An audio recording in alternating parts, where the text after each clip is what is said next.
How to remove message button on Facebook. Hello everyone, I am Bishaka and welcome to our channel. Now let's get right into the tutorial.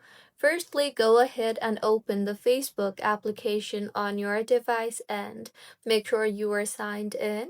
Now tap on the menu option on the bottom right of your screen and then tap on your name. Further, tap on the three dots you see there and then tap on the View As option. Here, as you can see, the message option is still showing there. So in order to remove that, go back to menu and then tap on the settings option on the top right of your screen. Here, scroll down to the audience and visibility tab and you will see the option for how people find and contact you.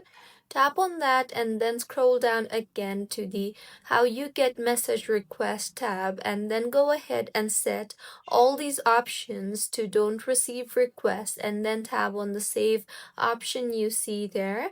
Make sure to set all these options to don't receive request, and now if you go back you will no longer see the message button there. So this is how you can remove message button on Facebook. If you find this tutorial helpful, please like the video and do comment if you have any queries.